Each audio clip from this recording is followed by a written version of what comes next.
Donc c'est du maïs en silage qui est implanté derrière un couvert classique. Pas d'engrais chimiques, il n'y a eu que des fumiers d'Élisier, pas de 1846, pas de traitement de semences Sonido, c'est juste un traitement de base. Jeudi 15 juin dernier, à Soudan, le GAEC Cotterell, engagé dans la réduction de doses, a accueilli un après-midi technique sur le thème du désherbage mécanique du maïs. Dans le cadre des journées Innovaction, la Chambre d'agriculture et ses partenaires ont proposé une visite d'essais et des démonstrations dans l'objectif de réduire l'utilisation de produits phytosanitaires. Et il y a le bassin versant, les bassins versants qui le font déjà. C'était pour divulguer la technique parce que c'est pas répandu encore, c'est pas fait dans toutes les parcelles. C'est assez technique, c'est assez difficile. On a besoin d'être encadré.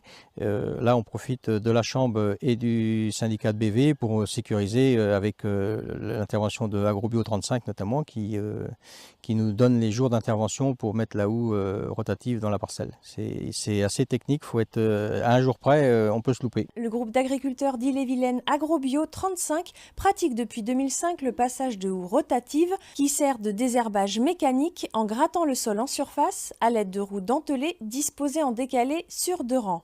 La Cumalabru de Fercé, qui a réalisé une démonstration de binage, s'est équipée depuis 2013 d'un combiné de semis céréales avec autoguidage RTK.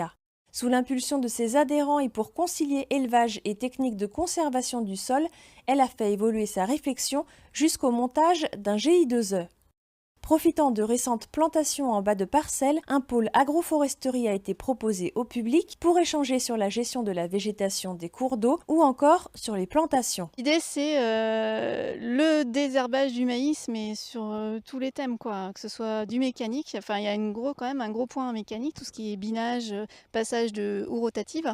Il y a un petit essai chimique, mais vraiment l'optique, c'est si demain on n'a plus d'herbicide pour désherber un maïs, comment on fait, quoi?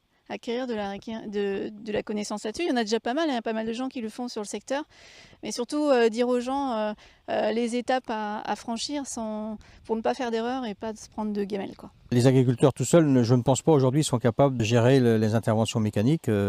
Il faut que ce soit fait par CUMA, il faut que, pour que ça coûte pas trop cher, il faut qu'il soit avalé à un grand nombre d'hectares. Donc il faut qu'il y ait un planning, une organisation, c'est pour arriver à diminuer les coûts.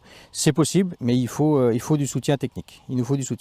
En attendant le verdict de la moissonneuse, contactez le groupe Culture et Fourrage pour tout renseignement.